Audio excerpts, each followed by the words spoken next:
अब इसी कार्यक्रम को आगे बढ़ाते हुए मैं हमारे बीच में संभागीय समिति के सचिव जी हैं मोहकम सिंह जी भाई साहब, मैं उनको आमंत्रित करूंगा। उससे पहले उनके लिए दो शब्द कहना चाहूंगा। खुशियों के फूल उन्हीं के दिल में खिलते हैं, खुशियों के फूल उन्हीं के दिल में खिलते हैं जो आदमी से आदमी की तरह मिलते हैं। श्री मोहकम सिंह जी भाई साहब आए और अपनी बात रखें। बहुजन समाज में जन्मे सभी संतों, गुरुओं और महापुरुषों के चरणों में श्रद्धा के समन अर्पित करते हुए आज जाटव समाज संभागीय समिति की बैठक में आज के मुख्य अतिथि आदरणीय डॉक्टर संतोष जाटव जी, डॉक्टर साहब जी सी गौतम जी और हमारे टियाई साहब और साथियों संभागीय, क्योंकि समय का अभाव है इसलिए मैं थोड़ा सब लोगों का नाम लेने में असमर्थ हूँ। हमारे जाटव समाज संभागीय समिति के समस्त मंचासीन पदाधिकारी और आज इस कार्यक्रम का सफल संचालन कर रहे आदरणीय नवीन जाटव जी और जिंदा दिल जिन लोगों के दिलों में तमन्ना है, जिंदा दिल आज इतने खराब मौसम में, सर्दी के मौसम में दूर दूर से संभाग के, भोपाल संभाग से यहाँ उपस्थित हुए समस्त मेरे नौजवान युवा साथी, कार्यकर्ता साथी, सभी को मैं इससे यहाँ पर पहुँचने के लिए आप सभी लोगों को धन्यवाद देना चाहता हूँ। साथियों, इसके बाद मैं आप लोगों को बताना चाहता हूँ जाटव समाज संभागीय समिति एक अच्छे स्तर पर कार्य करके समाज को संगठित करने का प्रयास कर रही है और कहीं ना कहीं ये प्रयास सफलता की ओर जा रहा है।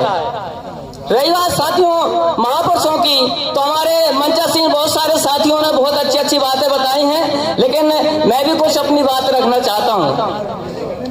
मैं एक पंक्ति के माध्यम से, इसके बाद में अपने भाषण के माध्यम से आप लोगों के बीच में बात रखूंगा। अरे कलम कर दो उन हाथों को, कलम कर दो उन हाथों को जो दलितों शोषितों पर उठाते हैं, कर दो सर अलग धड़ से जो शोषितों को सताते हैं, शोषितों को सताते हैं।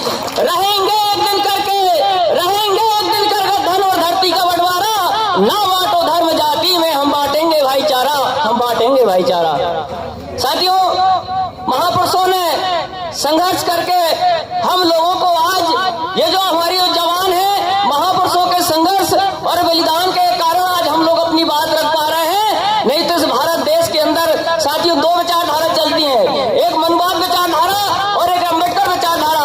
अम्बेडकर विचारधारा भाईचारे की बात करती है, समानता की बात करती है, मानवता की बात करती है, और मनवाद विचारधारा ऊंच नीच, भेदभाव और गुलामी की बात करती है। साथियों, इस देश में और इस पूरे विश्व में इंसान में केवल दो जातियां होती है, एक स्त्री और एक पुरुष। स्त्री और पुरुष प्रकृति ने जातियां बनाई हैं, पेड़ पौधों में, पशु पक्षियों में, जानवरों में हमको दिखती है, ये नीम का पेड़ है, ये आम का है, जामुन का है। लेकिन मनवादी विचारधारा इस देश में साथियों, मनु महाराज ने भारत देश में, यहाँ भारत का संविधान लिखकर इस देश में ऊंच नीच की खाई पैदा कर दी, इंसान में भेदभाव पैदा कर दिया। इसी को समाप्त करने के लिए साथियों हमारे कई महापुरुषों ने ये संघर्ष किया, लड़ाई लड़ी, अपना पूरा जीवन योगदान दिया और उसी की बदौलत आज हमको मान और सम्मान की, स्वाभिमान की जिंदगी जीने का मौका मिला है। साथियों, इस देश में जब मनु महाराज का कानून चलता था तो कहते हैं कि हम जो मनुवादी विचारधारा के लोग कहते हैं हम जातिवाद नहीं करते, हम लोग मानवतावाद करते हैं। तो साथियों, वर्ण व्यवस्था और जातियों का निर्माण मनुवादी विचारधारा से ही पैदा हुआ है। डॉक्टर अम्बेडकर, भगवान गौतम बुद्ध और हमारे महापुरुषों ने इस देश में एकता और समानता के लिए लड़ाई लड़ी है और उसी की बदौलत आज, उनके संघर्षों की बदौलत आज हमको काफी हद तक यहाँ पर पहुंचने का मौका मिला है। तो साथियों, क्योंकि समय का अभाव है, मैं ज्यादा लंबी बात करूंगा तो बहुत समय व्यतीत हो जाएगा, लेकिन फिर भी मैं आप लोगों से कहना चाहता हूँ, बाबा साहब अम्बेडकर ने बड़ी मुश्किल से, महात्मा ज्योतिबा फूले ने इस देश में, हमारे लोगों को अभी तक ये पता नहीं है, इस देश में किसी भी जाति, किसी भी वर्ण की महिलाओं को, स्त्री को पढ़ने लिखने का अधिकार नहीं था। और उस समय सावित्रीबाई फूले, अभी पिछली कुछ दिनों में उनका जयंती थी, तो सावित्रीबाई फूले ने इस देश में महिलाओं के लिए शिक्षा के द्वार खोले। महिलाओं के लिए सावित्रीबाई फूले ने महिलाओं के लिए शिक्षा के द्वार खोले और महात्मा ज्योतिबा फूले ने शूद्रों के लिए शिक्षा के द्वार खोले, तो ऐसे महापुरुषों को हम लोग नमन करना चाहिए, ऐसे महापुरुषों से हमें सीख लेना चाहिए। और साथियों, इस देश में जब भारतीय संविधान बना, बाबा साहब अम्बेडकर ने बनबोट बनबेलू सबको, साथियों इस देश में खड़ी व्यवस्था थी, इस देश में खड़ी व्यवस्था थी, तो खड़ी व्यवस्था को बाबा साहब अम्बेडकर ने यूं कर दिया, सबको इस देश में सबको समान अधिकार मिले। और इसी की बदौलत साथियों आज जो आंदोलन चल रहा है, सामाजिक परिवर्तन, आर्थिक मुक्ति का जो आंदोलन है, बाबा साहब अम्बेडकर के समय से चलता आया है। कुछ हमारे बहुत साथियों ने बहुत अच्छी बात बताई है। बाबा साहब अम्बेडकर ने भी ये बात कही थी कि मेरे समाज के पढ़े लिखे लोगों ने ही इस मिशन को और मुझे धोखा दिया है। ये बात सत्य है। अपना स्वार्थ सिद्ध करने के बाद वो समाज को भूल गए। जिन लोगों के दिलों में तमन्ना है वो आज भी समाज का काम कर रहे हैं, और पहले भी करते थे और आने वाले समय में भी करते रहेंगे। क्यों कि मैं बताना चाहता हूँ, इस भारत देश के अंदर जो इस देश का इतिहास है, इतिहास से हम लोग अभी भी अवगत नहीं है, इतिहास से हमारे लोग अभी भी अवगत नहीं है। क्यों? यदि पढ़ा लिखा व्यक्ति है तो कई लोग तो आज भी ढोंग धतूरे में अंधविश्वास की तरफ भाग रहे हैं। पढ़े लिखे ग्रेजुएटेड आदमी लोग अंधविश्वास की तरफ भाग रहे हैं। तो जो इस देश का जो इतिहास है वो आज भी हम लोगों को, हमारे लोगों को मालूम नहीं है। क्योंकि इस देश में जब अंग्रेजों का राज था उस समय महात्मा गांधी ने एक नेता सभा कराई थी, उसमें जनरल डायर ने साथियों 10,000 लोगों को गोलियों से भून दिया था। उसका बदला लेने के लिए कोई मनुवादी विचारधारा वाली व्यक्ति ने उसका बदला नहीं लिया, उसका बदला ऊधम सिंह पंजाब के ऊधम सिंह चमार नाम के व्यक्ति ने जनरल डायर को मारकर इस देश में जो 10,000 लोग मारे गए तो उनका बदला लिया, लेकिन ऊधम सिंह चमार का नाम इतिहास में नहीं लिखा जाता है, ऊधम सिंह को नहीं माना जाता है। और खूब लड़ी मर्दानी वह तो झांसी वाली रानी थी, बुंदेलो हर बोलो के मुंह हमने सुनी कहानी, इतिहास में नाम नहीं आता। तो इसलिए साथी हम लोगों को समझना पड़ेगा, हम लोगों को कैडर के माध्यम से सच्चाई को समझना पड़ेगा। इस देश में साथियों जब कोरोना आया, अभी हमारे बीच में कोरोना आया, तो जितने भी जो धार्मिक षड्यंत्र चलते हैं सारे धार्मिक षड्यंत्रों में ताला लग गया। क्यों भैया, कहाँ गए तुम्हारे चमत्कार, कहाँ गए तुम्हारी शक्तियां? तो साथियों इस देश में शक्तियां नहीं हैं, आप लोगों को डराने का, आप लोगों को गुलाम बनाने का ये षड्यंत्र है। इन लोगों से भी हमें सावधान रहना है, इन लोगों से भी हमें सावधान रहना है। साथियों मैं धन्यवाद देना चाहूंगा ऐसे महापुरुष को, जिस देश के अंदर हमारी कौम सोई हुई थी, बाबा साहब का मिशन खत्म होने जा रहा था, ऐसे समय में एक महापुरुष पैदा हुआ जिसको मान्यवर साहब कांशीराम जी बोलते हैं। तो हम लोग नारे लगाते थे, हमारे देश में बहुत सारी क्रांतिकारी हमने आंदोलन चलाए, तो मान्यवर साहब के लिए नारे लगाते थे, कांशीराम जी तेरी नेक कमाई तूने सोती कौम जलाई।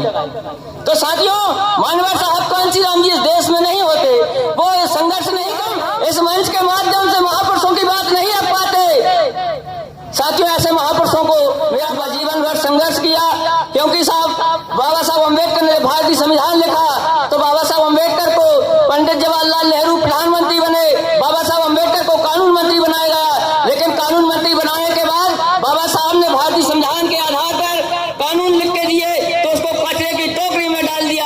बाबा साहब अम्बेडकर ने साथियों एक ऐसे ही महापुरुष थे, बाबा साहब अम्बेडकर ने कानून मंत्री पद से इस्तीफा दिया और कहा मैं समाज के लिए स्वतंत्रता का काम करूंगा, समाज को संगठित करने का काम करूंगा, समाज को जागरूक करने का काम करूंगा। क्योंकि जिस देश में यदि भारतीय संविधान के आधार पर देश नहीं चल पाएगा, तो फिर बाबा साहब अम्बेडकर ने बाबा साहब की बात नहीं मानी। बाबा साहब अम्बेडकर ने साथियों उसी समय कानून मंत्री पद से इस्तीफा दिया। इसके बाद साथियों बाबा साहब बौद्ध धर्म को ग्रहण किया।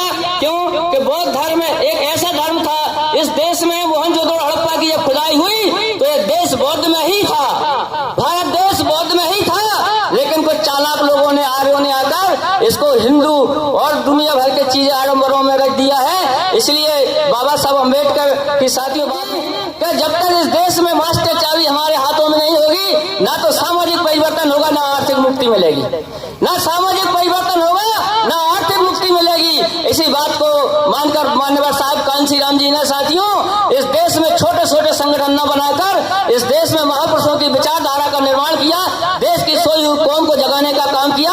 और उत्तर प्रदेश के लोगों ने ये चीज करके दिखा दी। दलित मुख्यमंत्री 4-4 बार मुख्यमंत्री बना